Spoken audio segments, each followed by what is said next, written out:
এক, ঘুম থেকে উঠে কোরআন মাজিদের সূরা আল ইমরানের শেষ রুকুর 5 আয়াত পড়বেন। প্রথম 5 আয়াত, ইন্না ফি খালকিস সামাওয়াতি ওয়াল আরদ ওয়া ইখতিলাফিল লাইলি ওয়ান নাহার, এখান থেকে শুরু করে ইন্নাকা লা তুখলিফুল মিয়াদ 5 আয়াত। এরপরে আপনি বলবেন আশহাদু আল্লা ইলাহা ইল্লাল্লাহু ওয়াহদাহু লা শারীকা লাহু লাহুল মুলকু ওয়া লাহুল হামদু ওয়া হুয়া আলা কুল্লি শাইইন কাদির ওয়া সুবহানাল্লাহি ওয়া আলহামদুলিল্লাহি ওয়া লা ইলাহা ইল্লাল্লাহু আল্লাহু আকবার ওয়া লা হাওলা ওয়া লা কুওয়াতা ইল্লা বিল্লাহ রব্বিগফিরলি। লা ইলাহা ইল্লাল্লাহু ওয়াহদাহু লা শারীকা লাহু, আল্লাহ ছাড়া কোনো মাবুদ নাই, তার কোনো শরীক নাই। লাহুল মুলক, রাজত্ব তার। লাহুল হামদ, প্রশংসা তার। লা ইলাহা ইল্লাল্লাহু ওয়াহদাহু লা শারীকা লাহু লাহুল মুলক ওয়া লাহুল হামদ ওয়া হুয়া আলা কুল্লি শাইইন কাদির, তিনি সর্বশক্তিমান। ওয়া সুবহানাল্লাহি ওয়া আলহামদুলিল্লাহ, আল্লাহর পবিত্রতা বর্ণনা করি। আলহামদুলিল্লাহ, প্রশংসা আল্লাহর। ওয়া লা ইলাহা ইল্লাল্লাহ, আল্লাহ ছাড়া কোনো মাবুদ নাই। আল্লাহু আকবার, তিনি মহান। লা হাওলা ওয়া লা কুওয়াতা ইল্লা বিল্লাহ, বাহ্যিকভাবে এবং আন্তরিকভাবে নড়াচড়া করার কোনো শক্তি নাই। এইটুকু যদি আপনি বলেন, তারপরে রাসূল সাল্লাল্লাহু আলাইহি ওয়াসাল্লাম বলছেন এজা দাউস্তুজিবা, এখন যা বলবে সেটাই কবুল করা হবে, যা বলবে সেটাই কবুল করা হবে। ওয়াইনতাওয়াজ্জা, এখন যদি ওযু করে, অসাল্লা, যদি সালাত আদায় করে, কবিলাত সালাতুহু, তাহলে তার সালাত কবুল করা হবে।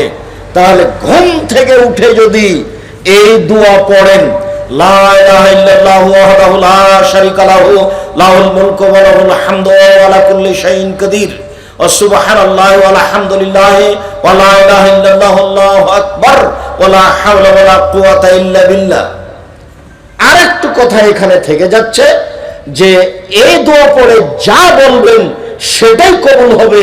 তার আরেকটু শর্ত হচ্ছে ওযু করে শুইতে হবে। বুঝাতে পারেনি কথা? ওযু করে শুইতে হবে। শোয়ার ব্যাপারে কেবলার দিকে পা করা যাবে না, এটা কিন্তু বিধান নয়, বরং কেবলার দিকে পা করে শোন, এটাই ভালো। কেন কেন মানুষ মনে করলো যে কেবলার দিকে পা করা যাবে না, অথচ শোয়ার ব্যাপারে বিধান হলো ডান কাত বাম কাত, শুইবে ডান কাতে, এটা বিধান। কেবলা হলো পেশাব পায়খানার ব্যাপারে, পেশাব পায়খানা করতে পারবে না কেবলার দিকে মুখ করে, কিন্তু কেবলার দিকে পা করে শোয়া যাবে না এই কথা মিথ্যে। অতএব এটা উল্টা ভাবে ধরতে হবে, কেবলার দিকে পা করে শোন। তাহলে বাড়ির সবাই জেনে নেক যে না, কেবলার দিকে পা করাতে কোনো সমস্যা নেই। ডান কাতে শুইবেন, গালের নিচে এইভাবে হাতটা রেখে আল্লাহুম্মা বিসমি কামতু ওয়াহিয়া, ঠিক আছে। এছাড়া আপনি এই দোয়া পড়তে পারেন, আল্লাহুম্মা আসলামতু নাফসি ইলাইকা ওয়াজ্জাহতু ওয়াজহি ইলাইকা ওয়া ফাওয়াজতু আমরি ইলাইকা আলজাতু জাহরি ইলাইকা রাগবাতা রাহবাতান ইলাইকা লা মালজা ওয়া লা মানজা মিনকা ইল্লা ইলাইকা আমানতু বিকিতাবিকা আল্লাযী আনসালতা ওয়া নাবিয়্যিকা আল্লাযী আরসালতা। বুখারী মুসলিম। রাসূল সাল্লাল্লাহু আলাইহি ওয়াসাল্লাম এই দোয়া পড়ে নিয়মিত ঘুমাতেন। ওযু করে এই দোয়া পড়ে ঘুমিয়ে যাবেন, তারপরে উঠে এই দোয়া পড়বেন। এখন যা প্রয়োজন সেটা বলতে পারেন এখন যে নদাপাড়ায় একটা জমির ব্যবস্থা করে দাও, বলতে পারেন যে একটা ভ্যানের ব্যবস্থা করে দাও, বলতে পারেন যে আমার ব্যবসায় এখন বরকত দাও। এছাড়া আপনি বলতে পারেন ঘুম থেকে উঠে আল্লাহুম্মা লাকাল হামদু, হে আল্লাহ তোমার প্রশংসা, আনতা কাইয়ুমুস সামাওয়াতি ওয়াল আরদি ওয়া মান ফিহিন্না, তুমি আকাশ জমিন এবং এর মধ্যে যা কিছু আছে সবকিছুর প্রতিষ্ঠাতা। ওয়ালাকাল হামদু আনতা নূরুস সামাওয়াতি ওয়াল আরদ, প্রশংসা তোমার, তুমি আকাশ জমিন এবং এর মধ্যে যা কিছু আছে তার আলো। ওয়ালাকাল হামদু আনতা মালিকুস সামাওয়াতি ওয়াল আরদি ওয়া মান ফিহিন্না, তুমি আকাশ জমিন এবং এর মধ্যে যা কিছু আছে তার মালিক। ওয়ালাকাল হামদ, প্রশংসা তোমার, আনতাল হাক্ক, তুমি সত্য, ওয়াদাকাল হাক্ক, তোমার ওয়াদা সত্য, অলিকাওকা হাক্কুন, বিচারের মাঠে তোমার সাক্ষাৎ সত্য, অকাউলকা হাক্কুন, তোমার কথা সত্য, ওই জান্নাত হাক্কুন, জান্নাত সত্য, অন্নার হাক্কুন, জাহান্নাম সত্য, অন্নাবিউন হাক্কুন, নবীগণ সত্য, মুহাম্মাদুন হাক্কুন, মুহাম্মদ সত্য। আল্লাহুম্মা লাকা আসলামতু, হে আল্লাহ আমি তোমার কাছে মাথা নত করলাম, অবেকা আমান্ত, আমি তোমাকে মেনে নিলাম, ওয়া আলাইকা তাওয়াক্কালতু, আমি তোমার উপরে ভরসা করলাম, ওয়া ইলাইকা আনাবতু, আমি তোমার নিকটে ফিরে গেলাম, অবেকা খাসামত, আমি তর্ক বিতর্ক কথাবার্তা সব তোমার কাছে করলাম, ওয়া ইলাইকা হাকামত, আমার বিচার আমি তোমার কাছে পেশ করলাম। এত কিছু আমি তোমার কাছে করলাম, তুমি আমার একটা কথা শোনো, ফাগফিরলি, তুমি আমাকে ক্ষমা করো, মা কাদ্দামতো, যা আগে করেছি, ও মা আখারতো, যা পরে করেছি, ও মা আসরারতো, যা গোপনে করেছি, ও মা আলামতো, যা প্রকাশ্যে করেছি, ও মা আনতা আলামু বিহি মিন্নি, আমি তো জানি না, তুমি জানো আমি জীবনে কত পাপ করেছি, সব পাপ ক্ষমা করে দাও। আনতাল মুকাদ্দাম, তুমি আগে থেকে আছো, আনতাল মুআখির, তুমি চিরদিন থাকবে, লা ইলাহা ইল্লা আনতা, তুমি ছাড়া কোনো মাবুদ নেই, লা ইলাহা গায়রুকা, তুমি ছাড়া সত্য কোনো মাবুদ নেই। এই দোয়া পড়তে হবে তাহাজ্জুদ পড়তে উঠলে। ভারী লাগলো নাকি? কত কি মুখস্থ করে নিলেন, আর কত কি করলেন মিছিলে, আর কত কি বললেন, এটা ভারী লাগলো? জীবনের অনেক অংশ পার হয়ে গেছে, আজকে সিদ্ধান্ত পরিবর্তন করতে হবে। রাসূল সাল্লাল্লাহু আলাইহি সাল্লাম বলেন, লা ইয়ালিজার রাজুলু আন্নারা বাকা মিন খাশিয়াতিল্লাহ হাত্তা ইয়ালিদাল লাবানু ফি দার'i, গাভীর বাট ওলান থেকে দুধ বের করে ভিতরে ঢোকানো যায় না, যেমন আল্লাহর ভয়ে কাঁদে যে সে জাহান্নামে যাবে না, তেমন গাভীর বাট ওলান থেকে দুধ বের করে ভিতরে ঢোকানো যায় না, যেমন আল্লাহর ভয়ে কাঁদে যে সে জাহান্নামে যাবে না, তেমন অতীব গুরুত্বপূর্ণ ইবাদত আল্লাহর ভয়ে কেঁদে এক ফোঁটা চোখের পানি ঝরানো, এরপরেও নেকি আল্লাহ নিজে হাতে দিবেন না, নিজে হাতে দিবেন আল্লাহ নেকি। তার একটি ইবাদত পৃথিবীতে আছে, সে ইবাদতের নাম সিয়াম, রোজা থাকা। বৃহস্পতিবার সোমবার সিয়াম থাকুন, এই 2 দিনে সাপ্তাহিক রিপোর্ট আল্লাহর দরবারে পেশ করা হয়। আল্লাহর নবী বলেছেন, আমি ভালোবাসি, আমার মন চাই, আমাকে ভালো লাগে।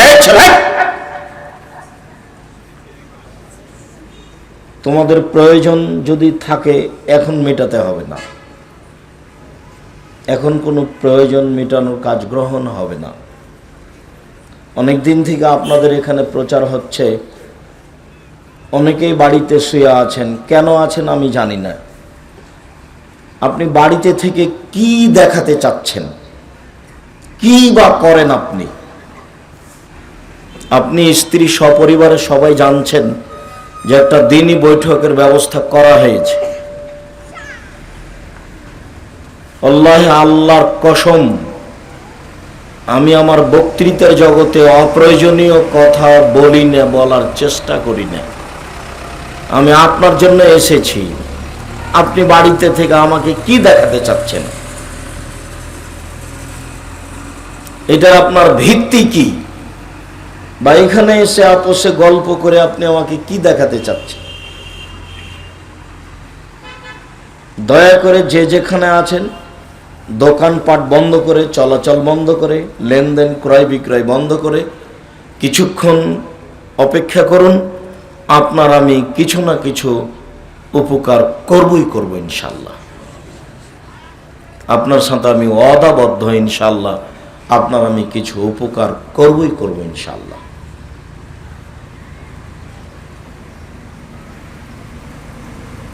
আমাদের নবী মুহাম্মদ সাল্লাল্লাহু আলাইহি সাল্লাম বৃহস্পতিবার সোমবার সিয়াম থাকা ভালোবাসতেন।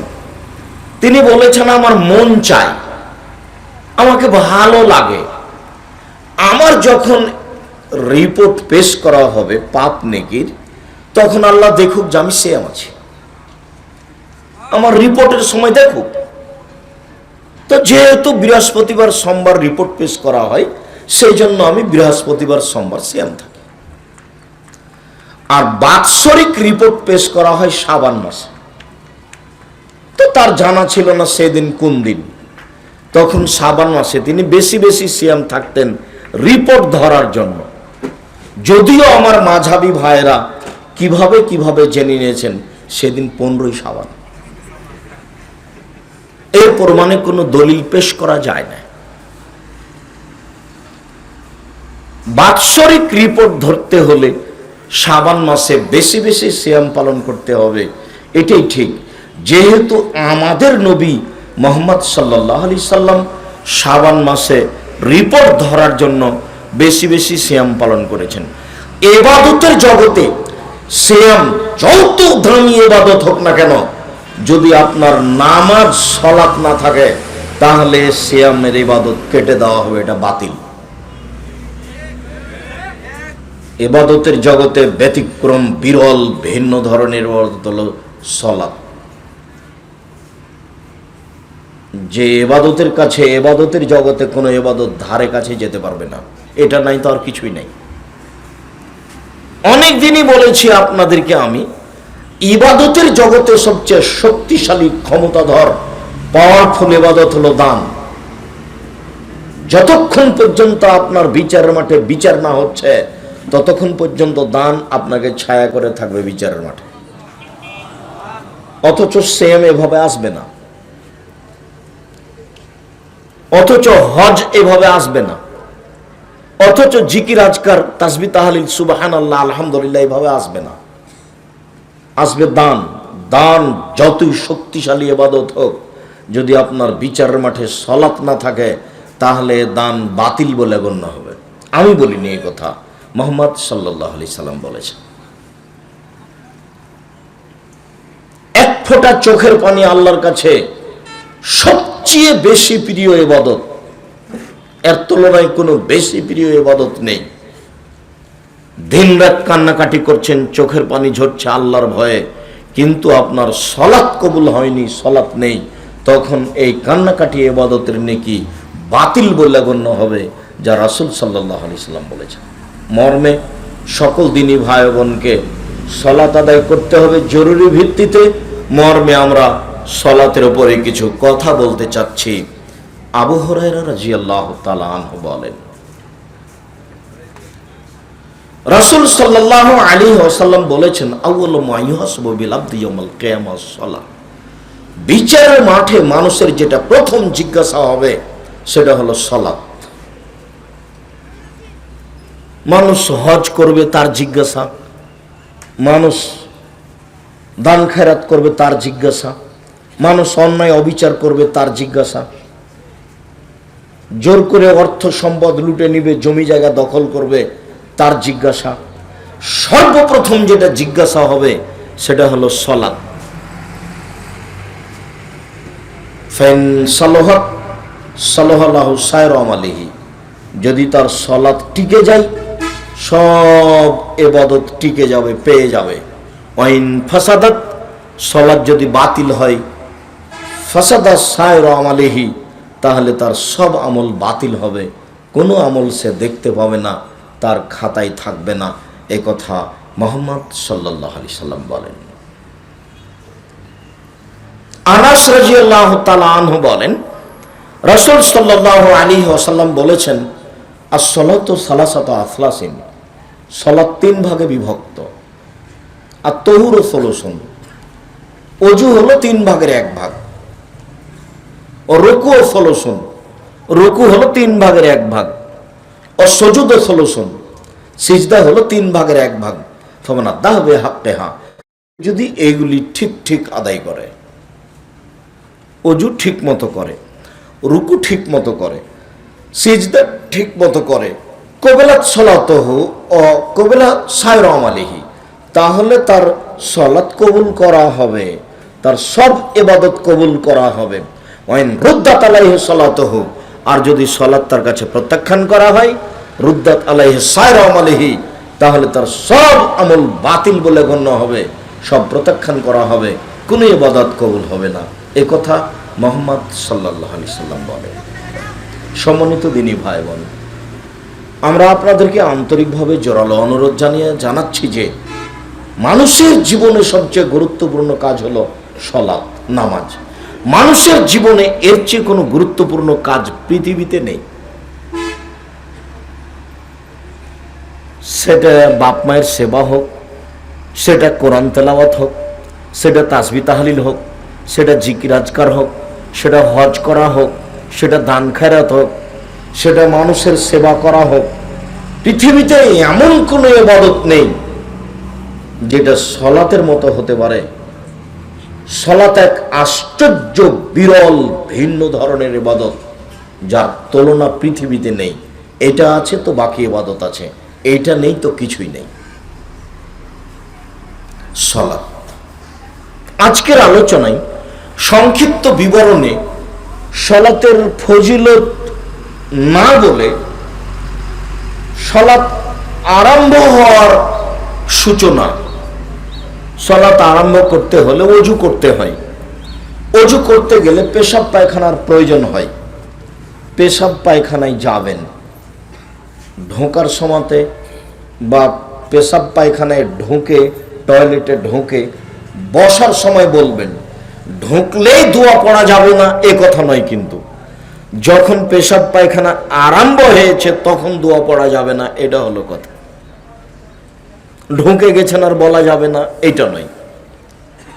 আল্লাহুম্মা ইন্নী আউযু বিকা মিনাল খুবুসি ওয়াল খাবায়েস, নিশ্চয় আমি অপবিত্র জিন জিন্নি থেকে তোমার কাছে আশ্রয় চাচ্ছি, শয়তান থেকে তোমার কাছে আশ্রয় চাচ্ছি।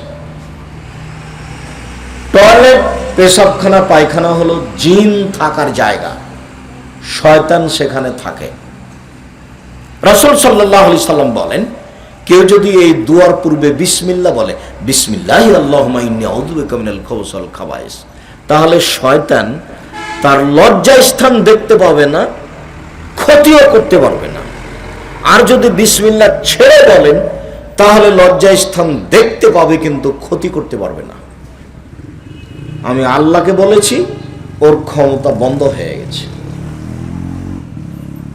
আল্লাহ নবী বলেছেন, বিসমিল্লাহ বলে যে দরজায় দরজা নাই, যে বাড়ির বাহির দরজা নেই, সেই বাড়ির দরজায় যদি বিসমিল্লাহ বলে একটা কাঠখড়ি, একটা টুকরা কিছু বিসমিল্লাহ বলে রেখে দেয়, তাহলে সকাল পর্যন্ত এই দরজা দিয়ে শয়তান ঢুকতে পারবে না।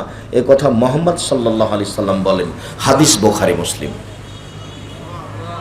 এর কোনো ক্ষমতা নেই, বিকলাঙ্গ নীতি। দোয়া পড়বেন বিসমিল্লাহ বলে, অন্ধ হয়ে যাবেন, আপনাকে দেখতে পাবে না, ক্ষমতা খর্ব হয়ে গেছে।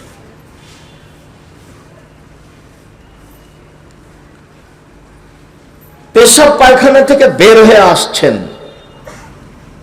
পবিত্রতার বিবরণ। আমরা লকডাউনকে লক্ষ্য করে দীর্ঘদিন ধরে পবিত্রতার বিবরণ দিয়েছি। আসলে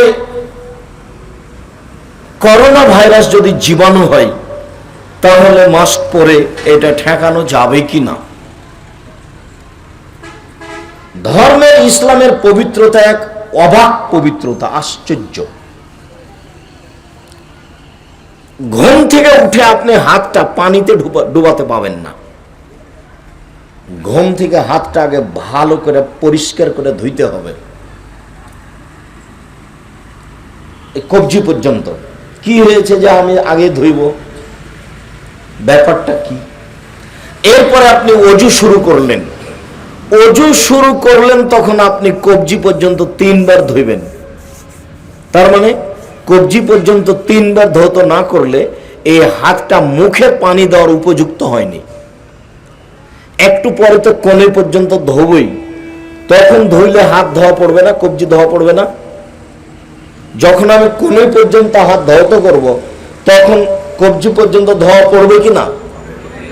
তা আগে কবজি পর্যন্ত ধুইলাম কেন? তাহলে ধর্মে কোনো বেকার কাজ করা হয় নাকি? তার মানে কবজি পর্যন্ত ধুইলে এ হাত দিয়ে এখন পানি মুখে দেওয়া যাবে। হাত এখন উপযুক্ত হয়েছে।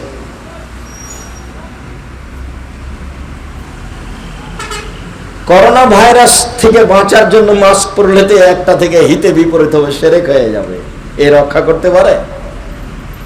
রাসূল সাল্লাল্লাহু আলাইহি সাল্লাম একদিন বলছেন, লা ইউদি শাইউন শাইআ, কোনো কিছুকে অতিক্রম করতে পারে না। লা ইউদি শাইউন শাইআ, রোগ জীবাণু একজনের কাছ থেকে আরেকজনের কাছে যেতে পারে না।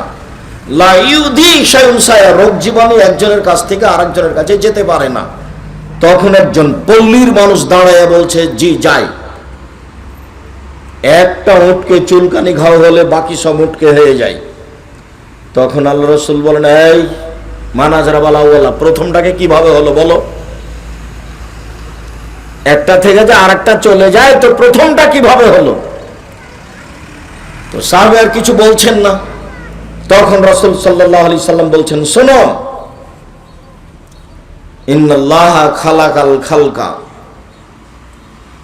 ইন্নাল্লাহা খালাকা কুল্লা নাফসিন ওয়া কাতাবা হায়াতাহা ওয়া মাউতাহা ওয়া রিজকাহা ওয়া মাসায়েবাহা।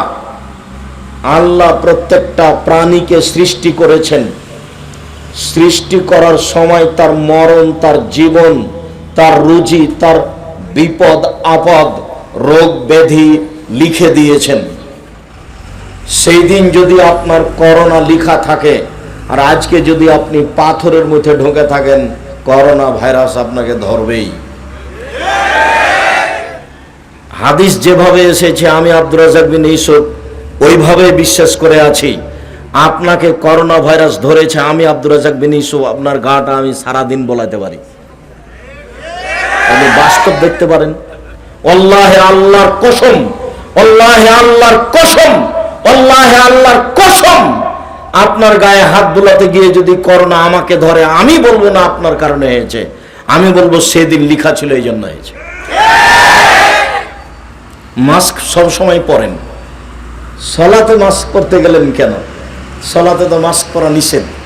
নাহা রাসূলুল্লাহ সাল্লাল্লাহু আলাইহি সাল্লাম ওয়া ইউগাতির রাজুলু ফাহু, রাসূল সাল্লাল্লাহু আলাইহি সাল্লাম টাকনুর নিচে কাপড় ঝুলিয়ে পড়তে নিষেধ করেছেন এবং সলাতের মধ্যে মুখ ঢাকতে নিষেধ করেছেন। করোনাতে আপনি মরে যান তবুও ভালো, মরতে তো হবে একদিনে, দুদিনে আগেই হলে তাতে কি আছে? ওরা আমি 5 পয়সা দাম দিনে, একবারে 0 দাম দিনে, ওরা আমার কাছে সরিষা পরিমাণ দাম নেই। ওটা আমি কোনো সময় ভাবি না। সবাই যদি চতুর্দিক যদি খালি করোনায় ঘেরা থাকে, তা আমার অন্তরে একটু দ্বিধা হবে না যে কে জানি লাগতেও পারে? এরকম আমার অন্তরে দ্বিধা হবে না। আমি এই নীতি থেকে এত উপরে এবং এর উপরে আমার এত ঘৃণা। ফাঁকা হয়ে সালাত আদায় করার তো কোনো প্রশ্নই আসে না। আর আমি তো বক্তব্যে কঠোরভাবে বলেছি যে রাসূল সাল্লাল্লাহু আলাইহি সাল্লাম বলছেন, মান সাদ্দা ফুরজাতান বানাল্লাহু লাহু বাইতান ফিল জান্নাহ, কে যদি 2 জনের ফাঁকা বন্ধ করে, আল্লাহ তার জন্য জান্নাতে ঘর বানাবেন। আমি দেখি না শরীয়তে প্রাচীরের মতো হয়ে কাতারে সলাতে দাঁড়াতে হবে, এই বিষয়টি রাসূল যত কঠোরভাবে দেখেছেন, শরীয়তের আর কোনো বিষয় এত কঠোরভাবে দেখেননি। 23 বছর জীবনে এমন কোনোদিন এক ওয়াক্ত পার হয়নি যেই ওয়াক্তে মুখামুখি না হয়ে কাতার সোজা করুন, প্রাচীরের মতো হয়ে দাঁড়ান, ফাঁকা বন্ধ করুন, ও দেখছি শয়তান ঢুকছে ছাগলের বাচ্চার মতো হয়ে, ফাঁকা বন্ধ করুন, এরকম না বলে তিনি কোনোদিন সালাত শুরু করেছেন, এরকম ঘটেনি। অথচ বলা লাগে না, রাসূলকে দেখলেই সাহাবীগণ করেন। দেখবেন, এই ছেলে কারো গায়ে হাত দিয়েছ নাকি, রেডি হও। দেখবে তুমি সাহাবীগণের অনুসরণ। 23 বছর যাবৎ কথায় কথায় বলতে হবে, কথায় কথায় বলেছেন মানে এর গুরুত্ব দেখিয়েছেন। দেখবে তুমি রাসূল সাহাবীগণের অনুসরণ। এদিকে দেখো, আল্লাহর নবী জুতা পায়ে দিয়ে সালাত আরম্ভ করেছে। তখন জুতাতে ময়লা ছিল, জিবরাইল এসে বলছেন জুতা খুলেন। আল্লাহ রাসূল সালাতের মধ্যে জুতা খুলে দিয়েছে, সাহাবীগণ খুলে দিয়েছে। এখন সালাতের পরে আল্লাহ রাসূল দেখছেন সবাই জুতা খুলে দিল। তাহলে রাসূল বলছেন, কি ব্যাপার, তোমরা জুতা খুলেছো কেন? তো সাহাবীগণ বলছেন, আপনাকে দেখলাম এই জন্য। আরে আরে আমার ব্যাপারটা হলো, জিবরাইল আমাকে এসে বললেন যে আপনার জুতাতে ময়লা, সেই জন্য আমি খুলে দিয়েছি। তো তোমাদের জুতাতে ময়লা এটা কে বললো? বলেন তো, আমি এ বলে কি দেখাতে চেয়েছি আপনাদেরকে? আনুগত্য, অনুসরণ। অনুসরণ বলা লাগেনি। তার মানে 23 বছর জীবনে কোনো একদিন কোনো এক ওয়াক্ত না বলে তিনি সালাত শুরু করেননি। তার মানে এটা কত গুরুত্ব। এখানে মরে যাওয়া ভালো, ফাঁকা করা তো বহু দূরের কথা, অসম্ভব হতে পারে না। মুহাম্মদ সাল্লাল্লাহু আলাইহি সাল্লামকে আবার পৃথিবীতে আসতে হবে এবং ঘোষণা দিতে হবে, আমি মুহাম্মদ সাল্লাল্লাহু আলাইহি সাল্লাম পৃথিবী জাতির সামনে ঘোষণা দিয়ে যাচ্ছি যে মানুষ 3 ফুট দৌড়ে দৌড়ে দাঁড়াতে পারে সালাতে, যেহেতু কিয়ামত পর্যন্ত আর কোনোদিন আসবেন না, কাজে এই সিদ্ধান্ত আর কোনোদিন পরিবর্তন হবে না। এবং কাবা ঘর কেন, সারা পৃথিবীর মানুষ যদি ফাঁকা হয়ে মরা পর্যন্ত দাঁড়ায় কিয়ামত পর্যন্ত, তবে এর বৈধতা আসবে না। বৈধতা নিয়ে আসতে হলে আবার কাকে আসতে হবে দুনিয়ায়? মুহাম্মদ সাল্লাল্লাহু আলাইহি সাল্লাম। যেহেতু তিনি কিয়ামত পর্যন্ত আর কোনোদিন আসবেন না, কাজের বৈধতা কোনোদিন আর হবে না। সমস্যা কিসের সমস্যা? আল্লাহ নবী বলছেন যে সকালে মুমিন বিকালে কাফের হবে। সেইটা হয়েছে এখন। ইংরেজদের যুগে হাজারো আলেম ওলামা দেশবাসী ধ্বংস হয়ে গেল, তারা শরীয়ত পরিবর্তন করলো না। বুকে হাত বাঁধবে, বলছে ফাঁসি হবে, হবে বুকে হাত বাঁধবো, জোরে আমিন বলবো, ফাঁসি হবে, হবে। এটাই শরীয়ত মনে করে এভাবে থেকে গেছে, দুনিয়া থেকে চলে গেছে, ফাঁসি হয়ে গেছে, পিছনে হটেনি। কে কি বললো, সুন্দর করে শরীয়তকে উপেক্ষা করে সালাত আদায় করছে। বলছিলাম, আপনি শরীয়তের পবিত্রতা দেখলে অবাক হয়ে যাবেন। আমি সেই কথার আজকে বিস্তারিত আলোচনা করছি না, আপনারা এমনিতে দেখতে পারেন অনলাইন আল ইতেশাম টিভি। একবারে করোনা বা লকডাউন থেকে শুরু করে দীর্ঘদিন যাবৎ এই বিষয়ে আমাদের আলোচনা চলেছে। এখনো তারই জের ধরে সলাতের উপরে আলোচনা চলছে। আপনারা জুমার দিনে উপস্থিত হবেন জামিয়া সালাট ডাঙ্গিপাড়া বায়তুল হাম জামে মসজিদে। আপনাদের সামনে বিষয়ে বিস্তারিত বিবরণ নীতিগতভাবে দেওয়া হবে, হবে ইনশাআল্লাহ। বলছিলাম অজু। রাসূল সাল্লাল্লাহু আলাইহি সাল্লাম বলেন, আলা আদুল্লুকুম মায়ামহুল্লাহু বিহিল খাতায়া ওয়া ইয়ারফু বিহিদ দারাজাত। শোনো শোনো শোনো শোনো, আমি তোমাদের একটা আমলের কথা বলে দেব, যাতে তোমাদের পাপ মিটে যাবে, মান বেড়ে যাবে। শোনো শোনো শোনো শোনো শোনো, আমি কি তোমাদের একটা আমলের কথা বলে দেব? বলে দিব নাকি? যাতে পাপ মিটে যাবে, মান বেড়ে যাবে। কালুবালা, হ্যাঁ বলবেন না কেন, বলেন। সেটা কি? যাতে মান বেড়ে যাবে, পাপ মিটে যাবে। তখন আল্লাহ রাসূল বলছেন, শোনো শোনো শোনো, এটা হলো ইসবাগুল উযু আলাল মাকারিহি। কষ্টের সময়, শীতের দিনে ভালো করে অজু করলে মান বেড়ে যাবে, পাপ মিটে যাবে। কাসরাতুল খুতা ইলাল মাসাজিদ, বেশি বেশি পায়ে হেঁটে মসজিদে যেতে হবে। মসজিদ থেকে যদি বাড়ি দূরে হয়, পায়ে হেঁটে মসজিদে গেলে পাপ মিটে যাবে, মান বেড়ে যাবে। 3, ইন্তেজারুস সালাহ বাদাস সালাহ, এক সালাতের পরে আর এক সালাতের অপেক্ষা করতে হবে। জোহর পড়েছি, কখন আসর হবে? জোহর পড়েছি, কখন আসর হবে? এক সালাতের পরে আর এক সালাতের অপেক্ষা করলে মান বেড়ে যাবে, পাপ মিটে যাবে। মনে থাকবে না মনে হয়? আরেকটা কথা বলে আমরা এখান থেকে আগাবো। আব্দুল্লাহ ইবনে আব্বাস রাদিয়াল্লাহু তাআলা আনহু বলেন, রাসূল সাল্লাল্লাহু আলাইহি ওয়াসাল্লাম বলছেন যে একদা আমাকে আল্লাহ তাআলা বলছেন, মুহাম্মদ হাল তাদরি ফিমা ইয়াখতাসিমুল মালাউল আলা। আচ্ছা মুহাম্মদ, আপনি বলতে পারেন উপরে কি নিয়ে হইচই হচ্ছে? আচ্ছা মুহাম্মদ, আপনি বলতে পারেন উপরে কি নিয়ে হইচই হচ্ছে? বলে না, জি হ্যাঁ আমি বলতে পারি। আল্লাহ, আমি বলতে পারি উপরে কি নিয়ে হইচই হচ্ছে। আল কাফারাত, মানুষের পাপ মিটে যাবে কি করলে এই নিয়ে হইচই হচ্ছে। ফেরেশতাগণ বলছেন যে এই করলে পাপ মিটে যাবে। ফেরেশতাগণ বলা বলি করছেন যে এই করলে পাপ মিটে যাবে, এই নিয়ে ফেরেশতাগণ বলা বলি করছেন, অল কাফারাত, পাপ মিটে যাবে এই কাজ করলে। এক, আল মাকসু ফিল মাসাজিদ বাদা সালাওয়াত, সালাতের পরে মসজিদে বসে বসে তাসবিহ তাহলিল জিকির আজকার করলে পাপ মিটে যাবে, মান বেড়ে যাবে। সালাতের পরে মসজিদে বসে বসে জিকির আজকার করলে পাপ মিটে যাবে, এই নিয়ে হইচই হচ্ছে। আপনার স্বভাবের কথাটা বলি, আপনার স্বভাব হলো যে একদিন একেবারে কোন রকম করে জুমার দিনে যান, আর যেমন সালাম তেমনি দাঁড়িয়ে গেছে। নীতি পরিবর্তন করেন, কাউকে বলা লাগবে না, নীতি পরিবর্তন করেন। জজ কোর্টও নয়, হাইকোর্টও নেই, অর্থ সম্পদকে লুটে নিচ্ছে না, জুতা নিয়ে কেউ পালিয়ে যায়নি, যাবে কি আছে। আপনি সালাম ফিরার সাথে সাথে দাঁড়িয়ে গেলেন কেন? এক, সালাতের পরে মসজিদে বসে জিকির করলে পাপ মিটে যাবে।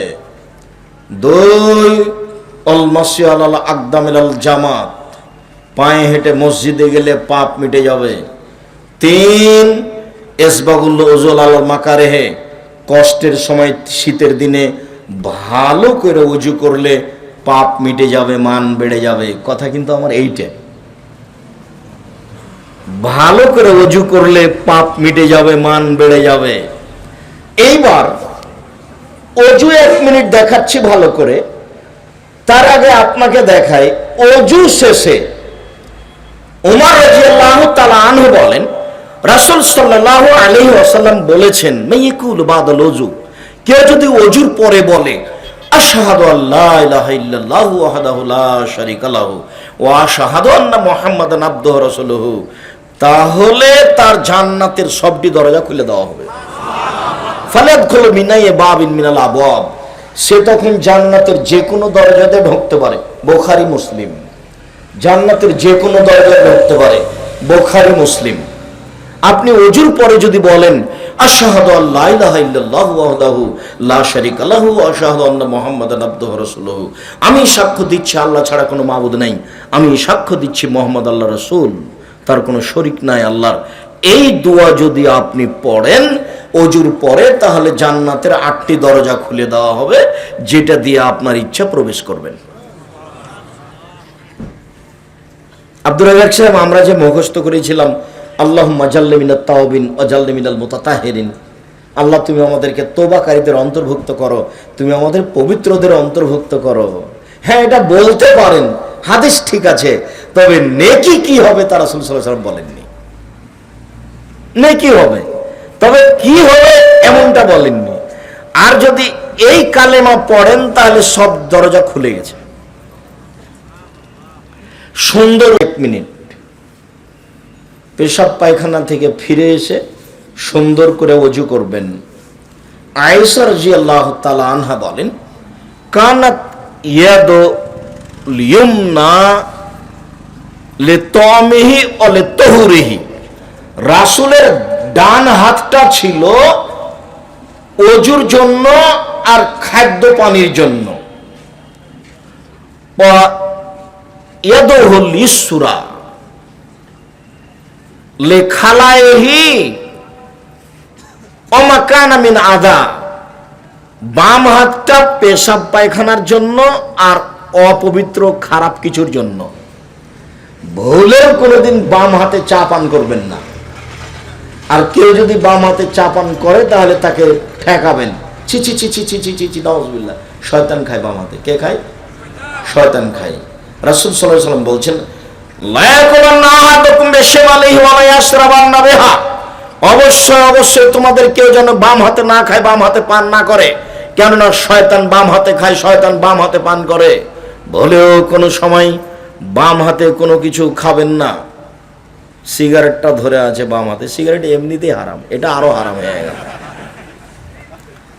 বাম হাতে গিলাস ধরবেন না। বক্তব্য শুনে মুনাফিকি করার চেষ্টা করিয়েন না। আমি ব্যক্তিগত কোনো কথা বলিনি, আপনার কিছু উপকার করতে চাই। আপনিও মানুষ, আজ হোক আর কাল হোক একদিন চলে যেতে হবে, এই কথাই ঠিক, আগে হোক আর পরে হোক। দীর্ঘদিন ধরে দেখে আসছিলাম শ্যাম মাস্টারকে, এই নওদাপাড়া মাদ্রাসার সাথে জড়িত ছিলেন। হাফিজউদ্দিনকে দেখলাম, তারা আজকে দুনিয়া থেকে চলে গেছেন। তারা অনেক বড় সমাজসেবক ছিলেন। আল্লাহ তাদের জান্নাতবাসী করুক, তাদের কবরের শাস্তি মাফ করুক। এলাকা থেকে যারা চলে গেছে তাদেরকে আল্লাহ জান্নাতবাসী করুক, তাদের কবরের শাস্তি মাফ করুক। সম্মানিত দিনী ভাই বোন, যাওয়ার পালা আছে, আজ হোক আর কাল হোক। চট করে একটা কথা মনে পড়লো, 1 মিনিট, মনে কিছু নিয়েন না। কথা যদি আপনার গায়ের উপরে লাগে তবু আপনি মনে কিছু নিয়েন না, লাগতেও পারে। যখন আমি এখানে বাসা করি, যখন লেবার মিস্ত্রি কাজ আরম্ভ করেছে, তখন পাড়ার ছেলেরা গিয়ে হাতুড় দিয়ে কয়েকজনকে মেরে তাড়িয়ে দিয়েছে। কি না, তো 50,000, 2 লক্ষ টাকা লাগবে। তো শাহাদাত শাহর কাছে বিচার দেওয়া হলো। তো উনি বললেন ঠিক আছে, বিচার করে দেবো। তো গেলাম আমি, তো আরো লোকজন আছে। একটা লোক স্বাধীন নামে, ওই পাড়া স্বাধীন তার নাম, তো খুব জোরে চিল্লাচিল্লি করছে, বলছে যে হ্যাঁ আপনি যারা কাজ করবে তাদেরকে বলে লেবার মিস্ত্রি নেননি, এরকম কিছু বলছে। তো অনেক লোকজন আছে। তো ইতিমধ্যে মোকসেদ মণ্ডল লাফ দিয়ে উঠে বলছেন, এই তোর কিসের বিচার রে, যা, এখানে কোনো বিচার নেই। তো শাহাদাত হোসেন শাহ তার মুখের উপরে কিছুই বললেন না, একেবারে কিছুই না, চুপ হয়ে থেকে গেল। বৈঠক ভেঙে গেল, সবাই চলে গেল। আমাকে বলে পাঠানো হলো যে ওনাকে কাজ করতে বলবেন, কোনো সমস্যা নেই। ঠিকই পরের দিন লেবার মিস্ত্রি কাজ করছে, কোনো সমস্যা নেই। তো মোকসেদ মণ্ডল নেই, এটা হলো মূল কথা। চলে গেছেন, যাওয়ার পালা আছেই, আজ হোক আর কাল হোক। কাজেই কথাকে উপেক্ষা করে কোনো লাভ নেই। কথাকে উপেক্ষা করে করবেন কি হবে? এমন কিছুই না। ভুলেও কোনোদিন বাম হাতে খাদ্য পানি ব্যবহার করবেন না। কাউকে দেখলেই নিষেধ করবেন, ছি ছি ছি ছি, বাম হাতে শয়তান খায়। ও কষ্ট পায়, তাকে তিতা লাগুক আর মিঠা লাগুক, তাতে আসে যায় না। বিমানবন্দরে ঢুকে বসে আছি, তো একটা লোক এসে বলছে, চট করে সালাম দিয়ে কথা বলছে। কথা একটু নরম করে বললে হয় না? আমি বলছি যে আমি তো নরম করে বলতে পারি না, নরম করে বলি না, তার ফলাফল ভালো নয়, এই জন্য। তো বলছেন যে নরম করে বললেও তো হয়। তখন আমি বললাম যে আল্লাহ মাফ করুক, এখন বিমানবন্দরে যে লোকগুলো বসে আছে, যদি জরিপ করা হয় যে কার কথা মেনে চলে মানুষ বেশি, আমি যদি প্রথম না হয়ে আমি জাতির সামনে কথা বলবো না। আপনি তখন চট করে বলছে আমিও আপনার কথা মেনে চলি। তো অনেক দিন থেকে ভাবছিলাম কোনোদিন দেখা হলে বলবো যে একটু নরম করে বললেও তো হয়। নরম করে বললে হবে না, বক্তব্যের গতি এটা নয়। এই যা খাতাবা, যখন আল্লাহ রাসূল বক্তব্য দিতেন, অহমারা তাই না হতো, তার 2 চোখ লাল হয়ে যেত, অস্তাদা গাজাল হতো, তার রাগ বেশি হয়ে যেত, ওয়ালা শব্দ হতো, তার কণ্ঠ উঁচু হয়ে যেত, কারণ মনোযোগ যায় যারা তিনি সৈন্য দলকে ধমক দেখাচ্ছেন, এই করতে হবে, সে করতে হবে। এটা ছিল তার বক্তব্যের গতি। যেখান দিয়ে যাবে কেটে ছিঁড়ে চলে যাবে, 20 বছর পরে যেন মনে থাকে। তার নাম বক্তব্য। সে পক্ষে থেকে আর বিপক্ষে থাকে, সে বিপক্ষে থেকে তো বুঝেছে, বিপক্ষে আছে মানে কথাও বুঝেছে। আপনি কথা উল্টে ধরলে আমার আসে যায় না, আমি ওই হিসাব করি না। মক্কা মদিনে যদি কিয়ামত পর্যন্ত মানুষ ফাঁকা হয়ে দাঁড়ায়, তবু আমি আব্দুর রাজ্জাক বিন ইউসুফ আমার হায়াতের বৈধতার ফতোয়া দেব না।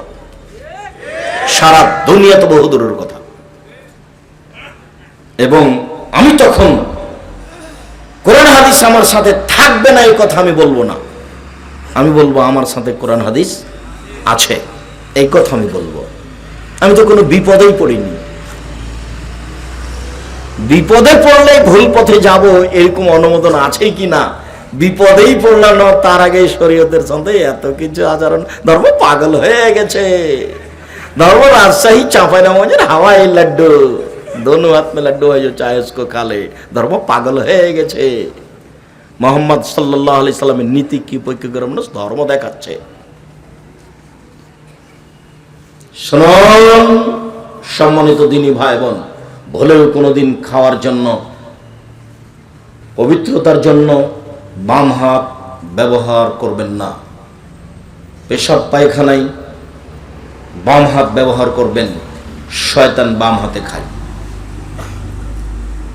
সুন্দর করে ওযু হয়েছে, দোয়া পড়েছি, এইবার সালাত। ওই দিকের আলোচনাটা লম্বা করলাম না, এইখানে একটু আলোচনা করে যাব। সেই জন্য আল্লাহু আকবার বলে সালাতে দাঁড়াতে হবে। আবু হুরায়রা রাদিয়াল্লাহু তাআলা আনহু বলেন,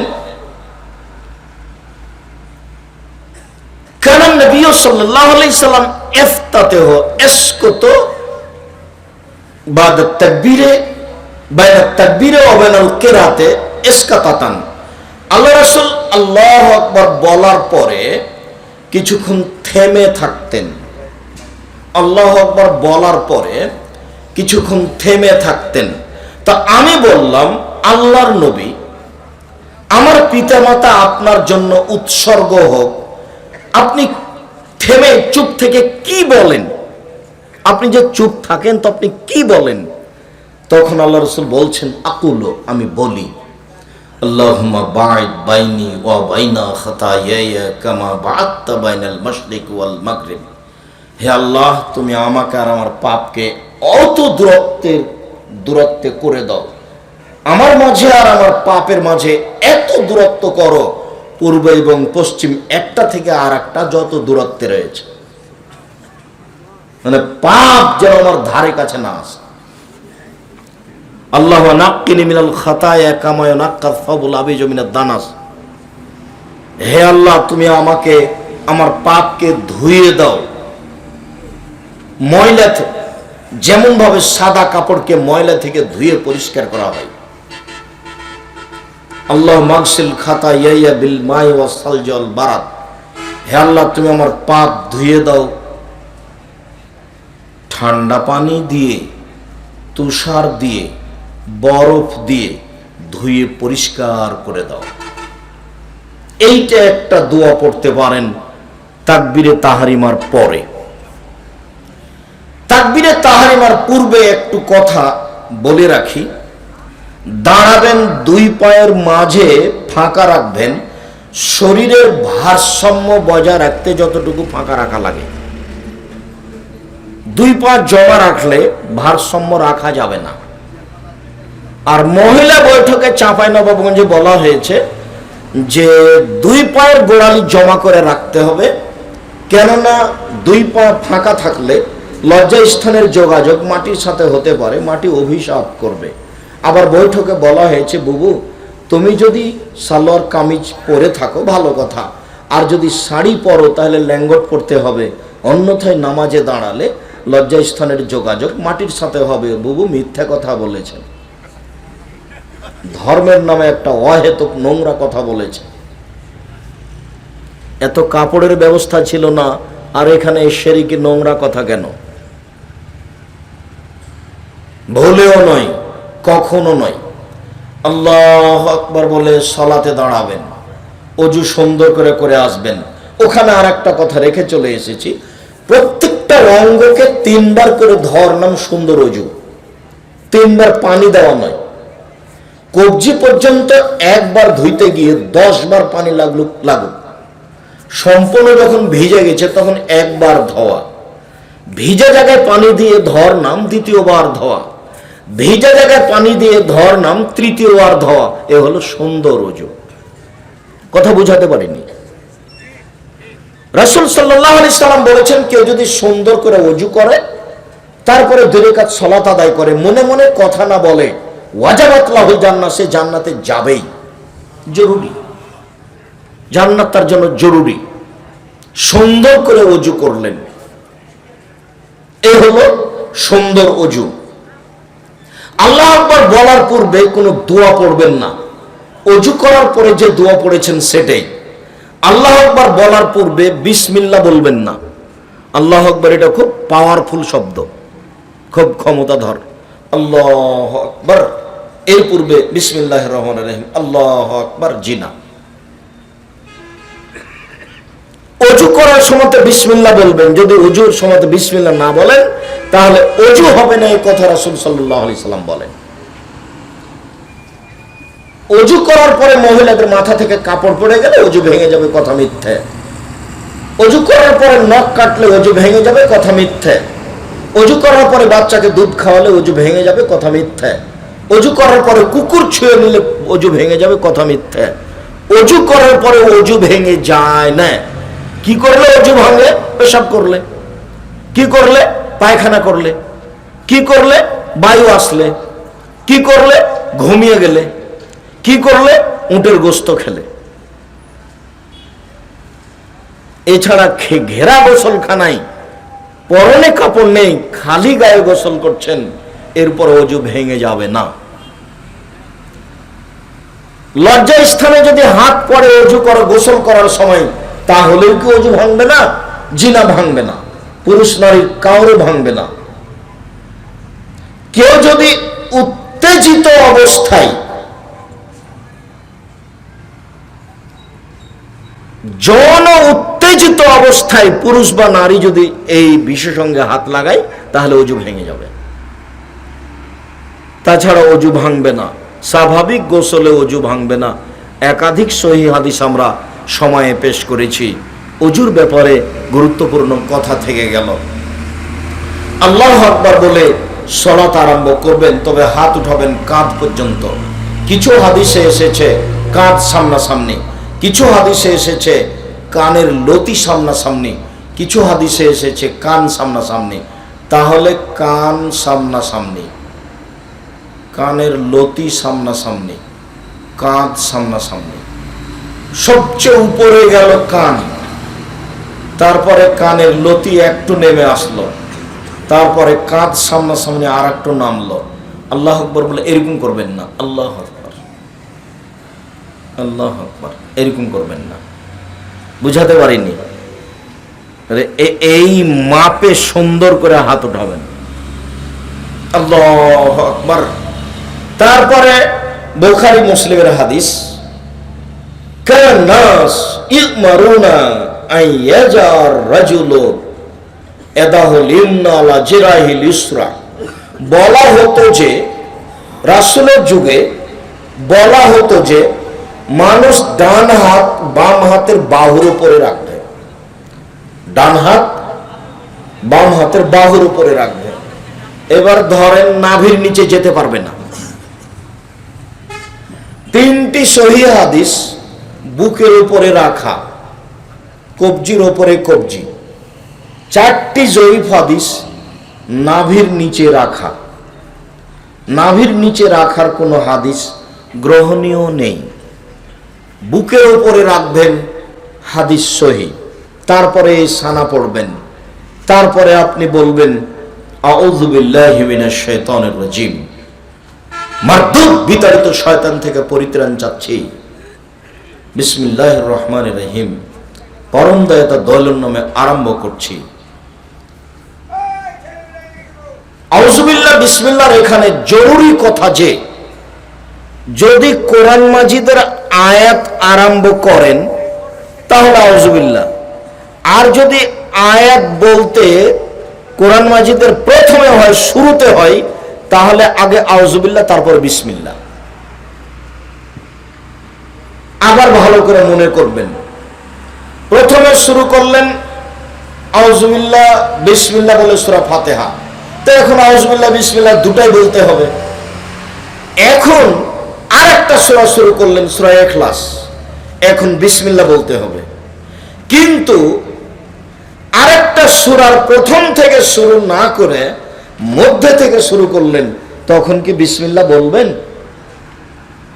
জি না। সূরার মধ্যে শুরু করলে বিসমিল্লাহ বলা হবে না। মধ্যে শুরু করলে বাস সূরা ফাতিহা শেষ হয়ে গেল, ওখানে চলে যাব। আলহামদুলিল্লাহি রাব্বিল আলামিন, বিশ্বজগতের প্রতিপালকের প্রশংসা। আর রহমানুর রাহিম, তিনি হচ্ছেন পরম দাতা দয়ালু। মালিক ইয়াউমিদ্দিন, তিনি হচ্ছেন বিচার দিনের মালিক। ইয়াকা না'বুদু, একমাত্র তোমার ইবাদত করি। ওয়া ইয়াকা নাস্তাঈন, একমাত্র তোমার নিকটে সাহায্য চাই। ইহদিনাস সিরাতাল মুস্তাকিম, তুমি আমাকে সোজা সঠিক পথ দেখাও, সিরাতাল্লাযীনা আনআমতা আলাইহিম, ওই পথ দেখাবে যেই পথের উপরে তুমি দয়া করেছো, ওদের পথ তুমি দেখাও যাদের প্রতি অনুগ্রহ করেছো, গায়রিল মাগযুবি আলাইহিম ওয়ালাদ-দাল্লিন, ওদের পথ দেখায়ও না যারা ভ্রান্ত, যাদের প্রতি তুমি অভিশাপ করেছো ওদের পথ তুমি দেখায়ও না। আমিন। এই দীর্ঘ সময় ধরে তোমার দরবারে যে প্রার্থনা করলাম, এই প্রার্থনা তুমি কবুল করো। সম্মানিত দিনী ভাই বোন, আপনাদের সাথে এখানে এই সূরা ফাতিহার সূচনাতে আরেকটি কথা থেকে যাচ্ছে যে আপনাদের সামনে আমি একটা সানা পড়ে দেখালাম, একটা, আল্লাহুম্মা বাঈদ বাইনি ওয়া বাইনা খাতায়ায়া। তবে আয়েশা রাদিয়াল্লাহু তাআলা আনহা থেকে আরেকটা সানা আছে হাদিস সহিহ, সেটা হলো এই, সুবহানাকা আল্লাহুম্মা ওয়া বিহামদিকা ওয়া তাবারাকা ইসমুকা ওয়া তাআলা জাদ্দুকা ওয়া লা ইলাহা গায়রুক। সুবহানাকা আল্লাহুম্মা রাব্বানা ওয়া বিহামদিকা, হে আল্লাহ তোমার প্রশংসা সহকারে তোমার পবিত্রতা বর্ণনা করছি। ওয়া তাবারাকা ইসমুকা, তোমার নাম মঙ্গলময় হোক। ওয়া তাআলা জাদ্দুকা, তোমার মর্যাদা উঁচু হোক। লা ইলাহা গায়রুকা, তুমি ছাড়া কোনো মাবুদ নেই। এইটি আপনি, এই দুরূদ দুইটি আপনি 5 ওয়াক্ত সালাতে, নফল সালাতে পড়তে পারেন। তবে যদি রাতে উঠে সালাত আরম্ভ করেন তখনকার সানা একটু ভিন্ন। মুখস্থ করতে না পারলেও তো চেষ্টা তো করতে হবে। তো ওখানে দুটো সানা বলে আবার এখানে ফিরে আসছি। আজকে সিদ্ধান্ত পরিবর্তন করে এই নীতিতেই আসতে হবে, বিকল্প কোনো পথ নেই। বিসমিল্লাহির রহমানির রহিম, পরম দাতা দয়ার নামে আরম্ভ করছি যে কোনো একটি সূরা।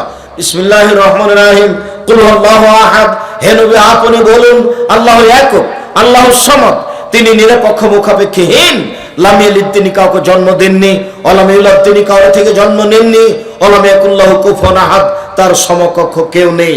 এই বলে আল্লাহু আকবার, হাত ওই পর্যন্ত উঠিয়ে এবার যেতে হবে রুকুতে। রুকুতে যাওয়ার পূর্বে কয়েকটি জরুরি কথা।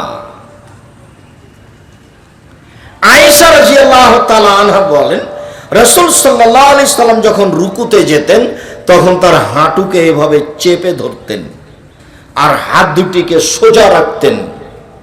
ওয়ালা ইসাব্বিহু রাসূহু, মাথা নিচু না করতেন না উঁচু করতেন, মাথা না নিচু করতেন না মাথা উঁচু করতেন, একবার পিঠ সোজা করে রাখতেন।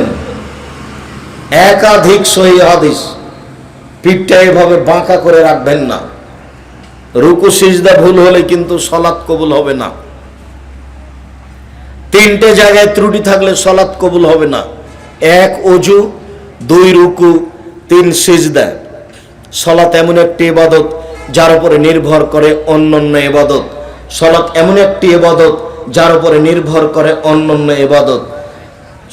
কোমর থেকে সামনের ওজন হাতের উপরে রেখে দিয়ে আপনি বলবেন সুবহান রাব্বিয়াল আযীম, উঁচু আল্লাহর পবিত্রতা বর্ণনা করছি।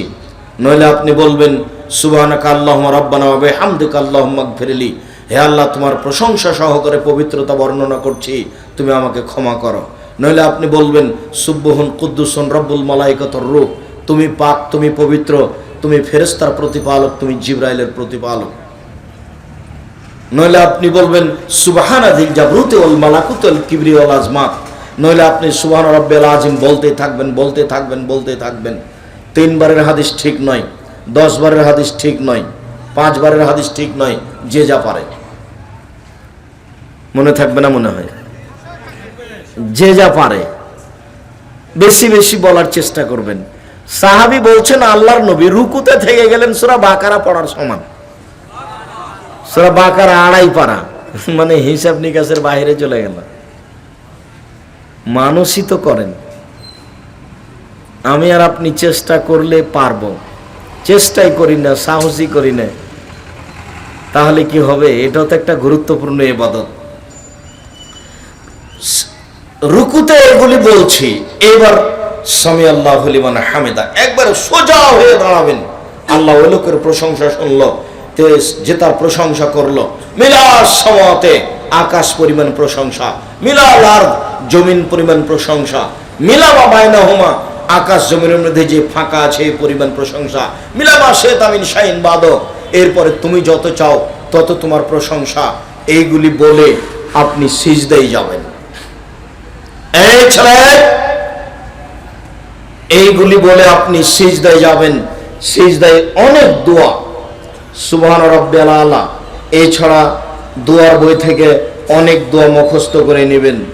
অন্যথায় কোরআনের আয়াত ব্যতীত যত হাদিসের দোয়া মুখস্থ আছে সব বলবেন। যদি ঋণ কর্জ থাকে তাহলে বলবেন আল্লাহ মাগফিনি বি হালালিকা আন হারামিক ওয়া আগনিনি বি ফাদলিকা মান সিওয়াকা। আর যদি খুব পাপ ক্ষমা চাচ্ছেন তাহলে বলবেন আল্লাহুম্মা ইন্নাকা আফুবুন তুহিব্বুল আফওয়া ফাফু আন্নি, হে আল্লাহ তুমি ক্ষমাশীল, ক্ষমাকে ভালোবাসো, আমাকে ক্ষমা করো। আর যদি মনে করেন যে আমি কত কি চাচ্ছি ঠিক বলতে পারি না, অনেক কিছু চাই, বাড়ি ঘর জমি জায়গা চাই, তাহলে আপনি বলবেন আল্লাহুম্মা রাব্বানা আতিনা ফিদ দুনিয়া হাসানাতাও ওয়া ফিল আখিরাতি হাসানাতাও ওয়া কিনা আযাবান নার। যখন আপনি এই আয়াতের সাথে আল্লাহুম্মা লাগিয়ে দিবেন তখন এটা আর কোরআন মাজিদের আয়াত থাকবে না। কোরআন মাজিদের আয়াত রুকু সিজদায় পড়া নিষেধ, কিন্তু যখন আপনি এভাবে বলবেন আল্লাহুম্মা রাব্বানা আতিনা ফিদ দুনিয়া হাসানাতাও ওয়া ফিল আখিরাতি হাসানাতাও ওয়া কিনা আযাবান নার, হে আল্লাহ তুমি আমাকে ইহকালে কল্যাণ দাও, পরকালে কল্যাণ। নাক কপাল একবারে আগিয়ে রাখবেন যাতে করে আপনার এই শরীরটা লম্বা হয়। আর পাগুলি জমা করে রাখবেন, দুই পায়ের মাঝে ফাঁকা রাখবেন না। হাতগুলিকে কানের পাশে রাখবেন, নইলে কাঁধ সামনাসামনি রাখবেন, উঠিয়ে রাখবেন। রাসূল সাল্লাল্লাহু আলাইহি ওয়াসাল্লাম বলেছেন কুকুর যেভাবে হাত মাটির উপরে বিছিয়ে দেয় তোমরা এইভাবে হাত মাটির উপরে বিছিয়ে দিও না, কোনোকে উঁচু করে রাখো। নারী পুরুষ সবাই কোনোই উঁচু করে রাখবে। আপনি বলবেন সুবহান রাব্বিয়াল আলা, আরো অনেক দোয়া। এরপরে আপনি উঠে আসেন আল্লাহুম্মা গফিরলি ওয়ারহামনি ওয়াহদিনি ওয়াফিনি ওয়ারযুকনি, হে আল্লাহ তুমি আমাকে খেতে দাও, আমাকে রুজি দাও, আমাকে বরকত দাও, আমাকে বেকায়দায় ফেলো না। এরপরে আপনি আবার সিজদায় যাবেন, দোয়া পড়বেন, যত দোয়া আপনার মুখস্থ আছে কোরআন মাজিদের আয়াত ব্যতীত। এরপরে উঠে আসেন, এ হলো এক রাকাত, এভাবে আর এক রাকাত। এবার আপনি আত্তাহিয়াতের বৈঠকে বসেছেন, বাম হাতের আঙ্গুলগুলি জমা জমা করবেন, বাম পায়ের পাতার উপরে বসবেন, ডান হাত এই দুটি আঙ্গুল জমা করবেন, তৃতীয় আঙ্গুলের নখের উপরে বৃদ্ধ আঙ্গুলের পেটটা রেখে হাঁটুর করে রেখে দিবেন। এই আঙ্গুলটা অবিরাম নড়বে, এই আঙ্গুলটা অবিরাম নড়বে। আত্তাহিয়াতু লিল্লাহি ওয়াস সালাওয়াতু ওয়াত তাইয়্যিবাতু, সমস্ত ইবাদত আল্লাহর জন্য। আসসালামু আলাইনা ওয়া আলা ইবাদিল্লাহিস সালিহিন, শান্তি আমাদের উপরে, শান্তি সকল ভালো মানুষের উপরে। আশহাদু আল্লা ইলাহা ইল্লাল্লাহু ওয়াহদাহু লা শারীকা লাহু ওয়া আশহাদু আন্না মুহাম্মাদান আবদুহু ওয়া রাসূলুহু, আমি সাক্ষ্য দিচ্ছি আল্লাহ ছাড়া কোনো মাবুদ নেই, আমি সাক্ষ্য দিচ্ছি মুহাম্মদ সাল্লাল্লাহু আলাইহি সাল্লাম তার বান্দা এবং তার রাসূল। আল্লাহুম্মা সাল্লি আলা মুহাম্মাদি ওয়া আলা আলি মুহাম্মাদ কামা সাল্লাইতা আলা ইব্রাহিম ওয়া আলা আলি ইব্রাহিম ইন্নাকা হামিদুম মাজিদ। হে আল্লাহ তুমি মুহাম্মদ সাল্লাল্লাহু আলাইহি সাল্লাম ও তার বংশধরের প্রতি শান্তি অবতীর্ণ করো যেমনভাবে ইব্রাহিম আলাইহিস সালাম ও তার বংশধরের প্রতি শান্তি অবতীর্ণ করেছিলে। তুমি প্রশংসনীয়, তুমি জ্ঞানী। আল্লাহুম্মা বারিক আলা মুহাম্মাদি ওয়া আলা আলি মুহাম্মাদ কামা বারাকতা আলা ইব্রাহিম ওয়া আলা আলি ইব্রাহিম ইন্নাকা হামিদুম মাজিদ। হে আল্লাহ তুমি মুহাম্মদ সাল্লাল্লাহু আলাইহি সাল্লাম ও তার বংশধর প্রতি বরকত নাজিল করো যেমনভাবে ইব্রাহিম আলাইহিস সালাম ও তার বংশধর প্রতি বরকত নাজিল করেছিলে। তুমি প্রশংসনীয়, তুমি জ্ঞানী। আল্লাহুম্মা ইন্নী যালামতু নাফসি যুলমান কাসীরা, হে আল্লাহ জীবনে খুব পাপ করেছি, ফাগফিরলি তুমি আমাকে ক্ষমা করো। মাগফিরাতাম মিন ইনদিক, ক্ষমা একমাত্র তোমার পক্ষ থেকে হয়ে থাকে। ওয়ারহামনি, তুমি আমার দয়া করো।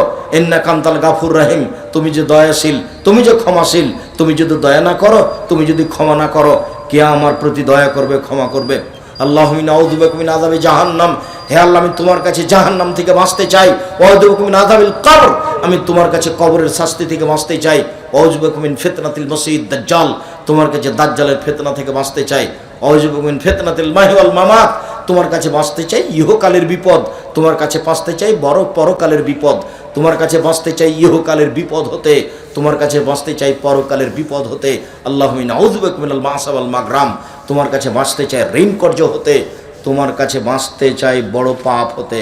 ভুলেও কোনো দিন ঋণ কর্জ নিয়ে ব্যাংক থেকে টাকা উঠিয়ে ব্যবসা করবেন না। ব্যাংকে চাকরি করেন সেই জন্য লোন নিয়ে বাড়ি করেছেন, মরলেই বোঝা যাবে কাজ উলট পালট হয়ে গেছে।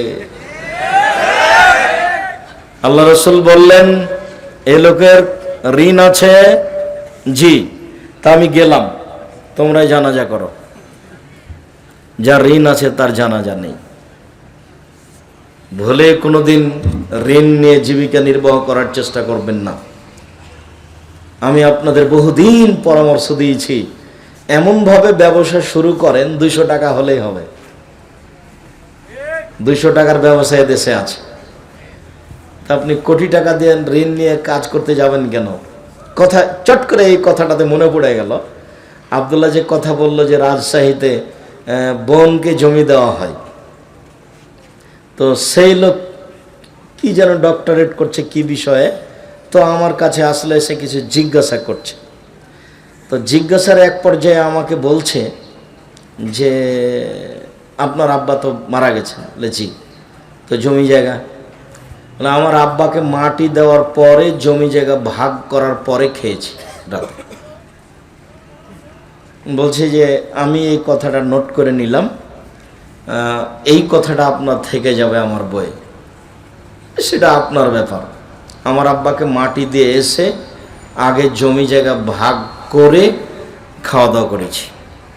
যদি জমি জায়গার ভাগ আমরা নিই না, আমি তো কিছু চিনি, আমার ছোট ভাই জমি চিনি না। যেটুকু আমার আবার জমি, আমার বোনেরা ওদের স্বামীরাই জমি চাষ করে খায়, আমরা ওটা নিয়ে কোনোদিন খেয়াল করিনি, ওটা হিসাবও করি না। ওখানে কি হয় তা কোনোদিন জিজ্ঞাসাও করি না। তো আমি আপনাদের অনেক বলেছি অনেক সময় যে আপনার দাদা মারা গেছেন, তো আপনার বাপ জমি ভাগ পাবে সকালে আর আপনার ফুফু পাবে বিকালে, এরকম কি না? দুইজন একসাথে, দুইজন একসাথে। এটাই শরীয়ত এবং এটাই ভাবতে হবে। কারো হক মেরে খেয়ে এই জীবিকা নির্বাহ করে কোনো সফলতা আসবে না। জীবিকা নির্বাহের উপরে খুব সতর্ক হয়ে যান। এইসব জীবিকা নির্বাহের প্রয়োজন নাই, যাতে অবৈধ উপার্জন আছে। মধ্যখানে আরেকটা জরুরি কথা থেকে গেল, জীবনে একটা কাজ কোনো সময় আপোষ করবেন না, সেটা হলো সলাত, নামাজ। একটু পরে পড়ব, এই কথা জীবনে কোনো দিন বলবেন না। 2, হালাল রুজি জীবন বাজি রেখে হলেও করতে হবে। 3, কোরআন মাজিদ তেলাওয়াত করা। 4, দোকানপাটে বসে গল্প জমাবেন না। এই 4টা কথা মনে রাখবেন। আমি সলাতের শেষের দিকে আসছি, তবে আপনাকে আমি জরুরি অনুরোধ করে সলাতের সাথে সাথে এই 4টা কথা মনে রাখার জন্য অনুরোধ জানাচ্ছি। 1, 5 ওয়াক্ত সলাতের সাথে কোনো সময় আপোষ করবেন না, ছেলে মেয়ে বউ বেটি সবাই। 2, হালাল রুজি। 3, কোরআন তেলাওয়াত। 4, দোকানপাটে বসে গল্প। দোকান বসবেন, ওখানে টিভি চলছে, জীবনটা একেবারে 16 আনায় মিছে। আর ছেলে মেয়েকে এত মোবাইল ব্যবহার করতে দিবেন না, এগুলো সব বন্ধ করতে হবে। সমাজের জাতির ছেলে মেয়ের চরিত্র আপনার সহযোগিতায় ধ্বংস হয়ে যাচ্ছে, এটা আপনাকে খুব ভালোভাবে খেয়াল করতে হবে আহাল পরিবারের ওপরে। আর মুসলিম বোন, আমি আপনাকে অনুরোধ জানিয়ে বলছি, আপনি গভীর রাত মনে করে হয়তো বা কষ্ট পাচ্ছেন বা চলে গেছেন, আপনার জন্য জান্নাতের সব দরজা খোলা। এদিকে দেখেন 4টা কাজ করতে পারলে। 1, 5 ওয়াক্ত সালাত আদায় করবেন। 2, রমজান মাসে সিয়াম পালন করবেন। 3, স্বামীকে মেনে চলবেন, তিতা লাগলেও মিঠা লাগলেও। স্বামীকে মেনে চলতে হবে, এই কথাই ঠিক, তিতা লাগলেও মিঠা লাগলেও। 4, জেনায় লিপ্ত হবেন না। যদি কোনোদিন দুর্ঘটনা হয়ে গিয়েও থাকে তাহলে তওবা করেন, ভালো পথ ফিরে আসতে পারবেন, ভালো পথে ফিরে আসতে পারবেন ইনশাআল্লাহ। 4টা কাজ থেকে বিরত থাকেন, 4টা কাজ করেন, জান্নাতের সব দরজা খোলা। 1, 5 ওয়াক্ত সালাত আদায় করবেন। 2, রমজান মাসের সিয়াম পালন করবেন। 3, স্বামীকে মেনে চলবেন, তিতা লাগলেও মিঠা লাগলেও। অনেক সময় স্বামীকে মেনে চলা যায় না, তার মুখের গালি, তার অকথ্য ভাষা অনেক কষ্ট দেয়, যার কারণে মনটা খুব কষ্ট পায়। 1 গ্লাস পানি চাইলে গিলাসটা নিয়ে সামনে গিয়ে একবারে থেকনা দিয়ে রেখে দেওয়া হয়। সেটা যাই হোক, যেহেতু এর সাথে সংসার করছেন, কাজেই স্বামীকে মেনেই চলতে হবে, যতই খারাপ লাগুক। আমার আর আপনার কিছু করার নেই। রাসূল সাল্লাল্লাহু আলাইহি সাল্লাম এভাবে বলেছেন। 4, জেনায় লিপ্ত হবেন না, জান্নাতের সব দরজা খোলা। আপনাকে আরো একটি অনুরোধ করে যাচ্ছি, জরুরি প্রয়োজন ছাড়া বাড়ির বাইরে যায়েন না। জরুরি প্রয়োজন ছাড়া বাড়ির বাইরে যায়েন না। বাড়ির বাইরে গিয়ে নিজের মান সম্মান রক্ষা করা যাবে না। কোনো মহিলা বাড়ির বাইরে গিয়ে তার মান সম্মান রক্ষা করতে পারে না। কোনো মহিলা পয়সা উপার্জন করে, চাকরি বাকরি করে মান সম্মান রক্ষা করতে পারে না। যেদিন মুহাম্মদ সাল্লাল্লাহু আলাইহি সাল্লাম বিদায় হজের ভাষণে, ওই আরাফার মাঠে বিদায় হজের ভাষণে তিনি বললেন, পৃথিবীর মানুষ, হে পুরুষ মানুষ, তোমরা শুনে রাখো, তোমাদের আমি সতর্ক করছি মহিলাদের ব্যাপারে। পৃথিবীর মানুষ, আমি তোমাদেরকে সতর্ক করছি মহিলাদের ব্যাপারে। 1, তোমরা আল্লাহর সাথে ওয়াদা করে মহিলাদেরকে বাড়িতে নিয়ে এসেছ। 2, তোমরা মোহর দিব বলে তাদেরকে হালাল করেছ। 3, রুজির দায়িত্বে তোমরা। 4, কাপড়ের দায়িত্বে তোমরা, ভরণ পোষণের দায়িত্বে তোমরা। তাহলে স্বামী তার উপার্জনের জিম্মেদারি পালন করবে, এই কথাই ঠিক। আপনি উপার্জন করে সংসারের সমস্যা ঘটাবেন, এই সংসার সুখময় শান্তিপূর্ণ হতে পারে না। যেখানে গন্ডগোল আছে, হইচই আছে, মারামারি আছে, মুখ কথা কাটাকাটি আছে, সেটা সংসার নয়। আল্লাহ তাআলা বলছেন, আমি মহিলাদেরকে সৃষ্টি করেছি যাতে করে তাদের স্বামীরা তাদের কাছে শান্তি তৃপ্তি পায়। যদি আপনাদের দুইজনের মাঝে তর্ক বিতর্ক হয়, যদি সবসময় কথা কাটাকাটি হয়, তাহলে সেখানে শান্তি আছে কি আর তৃপ্তি আছে কি? কথায় কথায় যদি ঝগড়া হয়, তাহলে সেখানে শান্তি আছে কি আর তৃপ্তি আছে কি? নিজের ব্যক্তিত্বকে সবকে একেবারে মাটিতে মিশিয়ে দিয়ে নিজেকে মনে করেন আমার শান্তি তৃপ্তি আমার স্বামীর নিকটেই, আমি তার 2 পায়ের নিকটে সম্মান জানিয়ে তাকে মূল্যায়ন করে জীবিকা নির্বাহ করব। তাহলে আপনিও শান্তিতে থাকবেন, আপনার স্বামীও শান্তিতে থাকবে। এ কথাই ঠিক। আব্দুর রাজ্জাক সাহেবের কথাকে উপেক্ষা করে নারী জাতি 71 টিভিতে সফলতা আনতে পারে না, এটা অসম্ভব। আমি বলেছি, নারীদেরকে সৃষ্টি করা হয়েছে বাচ্চা প্রসবের জন্য এবং স্বামীকে শান্তি তৃপ্তি দেওয়ার জন্য। এটা আমি বলিনি, এসব টিভির আমি 5 পয়সা দাম দিই না। আপনি কি মনে করেন ও শতবার বললেও আমাকে হিসাব করে তাকে কথা বলতে হবে, এ কথা আমি কোনোদিন ভাবিনি। জাতির কলঙ্ক নারী হচ্ছে বেগম রোকেয়া, আমাকে নতুনভাবে বলতে হবে না। আমি সেদিনে বলে এসেছি, বেগম রোকেয়া কেমন নারী সেটা আপনাকে যদি জানতে হয়, তাহলে কেন হব অবরোধবাসিনী বই পড়তে হবে। মুসলিম নারীর প্রতি তার কত নোংরা কলম। অবরোধবাসিনী, তার একটা বই পাওয়া যাবে। কেন হব অবরোধবাসিনী? নারীকে সৃষ্টি করা হয়েছে শান্তি তৃপ্তির জন্য, এ কথা আমি বলিনি, এ কথা আল্লাহ বলেছেন। নারীকে সৃষ্টি করা হয়েছে বাচ্চা প্রসবের জন্য, এ কথা আমি বলিনি, এ কথা আল্লাহ বলছেন। আল্লাহ বলছেন, নিসাউকুম হারসুল লাকুম ফাতু হারসাকুম আন্না শাইতুম। পৃথিবীর মানুষ, তোমরা তোমাদের স্ত্রীর কাছে তোমাদের খেতে আসো। তোমাদের জমি, তোমাদের স্ত্রী তোমাদের জমি, তোমাদের স্ত্রী তোমাদের ক্ষেত। তোমরা তোমাদের জমিতে তোমাদের খেতে আসো, তোমাদের ইচ্ছা মতো যেভাবে তোমাদের ইচ্ছা হয় সেভাবে। সকালে কি, বিকালে কি, দুপুরে কি, ভরা পেটে কি, খালি পেটে কি, চন্দ্রগ্রহণ লাগলেই কি, সূর্যগ্রহণ লাগলেই কি আর না লাগলেই কি, সফরে বের হচ্ছেন না হচ্ছেন, কোনোটার সাথে এর সম্পর্ক নেই। এ কথা আল্লাহ তাআলা বলেন। এটা তোমার ক্ষেত, এটা তোমার জমি। জমিতে যেমন শস্য উৎপাদন হয়, স্ত্রীর মাধ্যমে সন্তান উৎপাদন হবে, এ কথা আল্লাহ তাআলা বলছেন। স্ত্রীকে সৃষ্টি করা হয়েছে সন্তান উৎপাদনের জন্য, স্ত্রীকে, মহিলাকে সৃষ্টি করা হয়েছে স্বামীকে শান্তি তৃপ্তি দেওয়ার জন্য। যারাই এই কথা উপেক্ষা করে সমাজে কিছু করতে চেয়েছে, তারা কোনোদিন মরা পর্যন্ত সফলতা আনতে পারবে না, বরং পরকালে হারাবে, জাহান্নামে যেতে হবে, জান্নাত হবে না। দিনরাত স্বামীর সাথে তর্ক বিতর্ক করে, ঘোরাঘুরি করে, গন্ডগোল করে জান্নাত লাভ করা যায় না। মরার আগে জান্নাত হারিয়ে গেছে। অনেক কষ্ট করে পয়সা উপার্জন করলেন, সংসারও করলেন ছেকড়া বেকড়া করে, কি করে, আর পরকালে জাহান্নাম যেতে হলো। তাহলে আপনি সফলতা কি করলেন? সম্মানিত দিনী বোন, আমি আপনাদের অনুরোধ জানাচ্ছি, জরুরি প্রয়োজন ছাড়া বাড়ির বাইরে যাবেন না। কেন আপনাকে হাটে যাওয়া প্রয়োজন হচ্ছে, কেন আপনার বাজারে যাওয়া প্রয়োজন হচ্ছে? আমাদের তো সংসার চলে, কই আমাদের তো কোনোদিন হাটে বাজারে যাওয়া প্রয়োজন হয়নি। আমি 97 সাল থেকে এখানে আছি, আমি নদাপাড়ায় কোনোদিন চায়ের স্টলে বসিনি, কোনো দোকানে বসা আমার প্রমাণ নেই। কই আমার দিন তো চলছে, আটকে নেই তো। আমরা তো কোনোদিন হাটে বাজারে যাই না, আমাদের বাড়ি থেকে কোনো সময় হাটে বাজারে যায় না। আমাদের বাড়ির মহিলারা কোনোদিন বাজার থেকে কোনো জিনিস কিনা প্রয়োজন মনে করে না। আমরা তো বেঁচে আছি, দেশে আছি তো, চলছে তো। নিজে হাট বাজার করলেন, পাপ উপার্জন করলেন, আবার স্বামীর সাথে ভালো সংসার করতে পারলেন না, তো কি হলো তাহলে? কোনটা হলো? ইহকালও গেল, পরকালও গেল। মর্মে সকল দিনই ভাই বোনকে বিষয়টি জোরালোভাবে দেখার জন্য অনুরোধ জানাচ্ছি। আর আপনাকে বলছি, আপনি মুখটা খারাপ করবেন না, কথায় কথায় স্ত্রীকে গালি দিয়েন না। শুধু 24 ঘন্টা মোবাইল যদি খোলা থাকে, তাহলে আমার মনে হয় যে শতকরা 30-40% খালি এইটাই ফতোয়া যে ও রাগ করে স্বামীকে তালাক, স্ত্রীকে তালাক দিয়েছে। এত তালাক দেওয়া লাগে কেন? খালি তালাক কেন?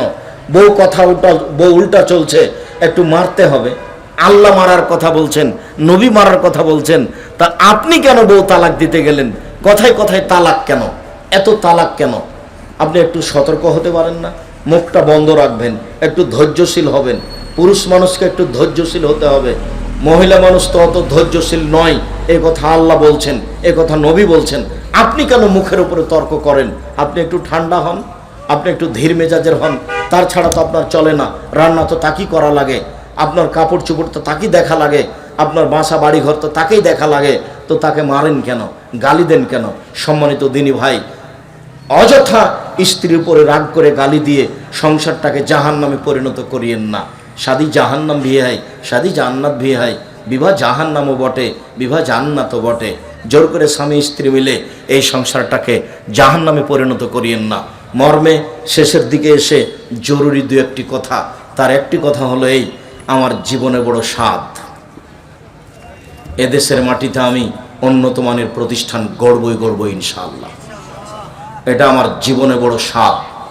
2016 সালের 17 ফেব্রুয়ারি রোজ বুধবার বিকাল 4টা সাড়ে 4টার সময় জামিয়া সালাফিয়া ডাঙ্গিপাড়া পবারাজের ফাঁকা মাঠে বলেছিলাম, আমার হাতে টাকা নেই, এ কথা সত্য, এখানে প্রতিষ্ঠান গড়বে, এ কথা সত্য, ইনশাল্লাহ গড়বে। কিভাবে হবে তা আমি জানি না, তবে হবে নিশ্চিত, ইনশাল্লাহ হবেই হবে। বিশাল প্রতিষ্ঠান, এদেশের সবচেয়ে বড় প্রতিষ্ঠান। প্রায় 1240 জন ছাত্র ছিল এই বছরের জানুয়ারিতে ভর্তি। অনেক 715 জন ছিল মেয়ে। দুই প্রতিষ্ঠান মিলে 156 জন শিক্ষক শিক্ষিকা। একদিন তো 17 লক্ষ টাকা বেতনের কথা বলছিলাম, এখন অনেক বেশি। সব ব্যবস্থা আল্লাহর পক্ষ থেকে হচ্ছে। আপনাকে খালি বলছে, আপনি একটু দোয়া করবেন। সহযোগিতা সবাই করতে পারে না, খালি একটু বলবেন, আল্লাহ তুমি জামিয়া সালাফিয়াকে কবুল করো। এটা আমার দাবি। আমার মনে বড় স্বাদ, এদেশের মাটিতে আমি উন্নত মানের প্রতিষ্ঠান গড়বই ইনশাআল্লাহ। 2013 সালের 24 আগস্ট রোজ মঙ্গলবার জামিয়া সালাফিয়া রূপগঞ্জ, নারায়ণগঞ্জ, ঢাকা, এই মাটিতে আমি বলেছিলাম, আমার হাতে টাকা নেই, এ কথা সত্য, এখানে প্রতিষ্ঠান গড়বে, এ কথা সত্য, ইনশাআল্লাহ গড়বে। ওই প্রতিষ্ঠানে এখন 550 শতক জমিন কেনার সিদ্ধান্ত নিয়েছি। প্রায় 250 শতক কিনা হয়ে গেছে আলহামদুলিল্লাহ। বিশাল ভূখণ্ডের উপরে এই প্রতিষ্ঠান গড়বে ইনশাআল্লাহ, প্রায় 25-30 বিঘা। আমি আপনাদের কাছে দুয়ার ভিখারি। ওপরে যদি একটু নড়চড় হয়ে যায় তাহলে কিছু করা যাবে না, আর উপর যদি ঠিক থাকে তাহলে এগুলো সব সহজ ঠিক। এই জন্য আমার দাবি আন্তরিকভাবে, আপনি আমার দিনী ভাই, আপনি আমার দিনী বোন, একটু জামিয়া সালাফের জন্য দোয়া করবেন। জামিয়া সালাফের সাথে আরও যত প্রতিষ্ঠান রয়েছে, অনলাইন আল ইতেশাম টিভি রয়েছে, জামিয়া সালাফের সাথে আপনার এই মাসিক আল ইতেশাম পত্রিকা রয়েছে। যাওয়ার সময়তে কেউ খালি যাবেন না, 20-25-30 টাকা দিয়ে একটা পত্রিকা হাতে নিয়ে যাবেন। আর এই সলাতুর রসুল বনাম প্রচলিত সলাত, রাসূল সাল্লাল্লাহু আলাইহি সাল্লামের সলাত বনাম প্রচলিত সলাত। অনেক দিন থেকে আমার সাধ ছিল সলাতের উপরে, নামাজের উপরে একটা বই লেখা, আমরা সম্ভবপর সুন্দর করে উপযুক্তভাবে বের করার চেষ্টা করেছি। সালাত রাসূল সহ আর আব্দুল্লাহর তো মিন্নাতুল বাড়ি আছে, আর দোয়াগুলি তো আপনি এই দোয়ার বইয়ে পাবেন। যত বই আপনি স্টেজে দেখছেন, বিশেষভাবে পত্রিকা মাসিক আল ইতিসাম বইগুলি সংগ্রহ করার অনুরোধ রেখে সকল দিনই ভাই বোনকে 5 ওয়াক্ত সালাতের প্রতি গুরুত্ব আরোপ করার অনুরোধ রেখে যুবকদেরকে সতর্ক জানিয়ে যে তোমরা দোকানপাটে বসে সময় নষ্ট করো না, পড়াশোনার মধ্যে থাকিও, আর অযথা কারোর সাথে গল্প করে পরকাল হারায়ও না। আর যে কাজে তোমরা ব্যস্ত হয়েছো সেই কাজকে নিয়মিত বহাল রাখার চেষ্টা করিও। আমরা আন্তরিকভাবে তোমাদের জন্য দোয়া করি।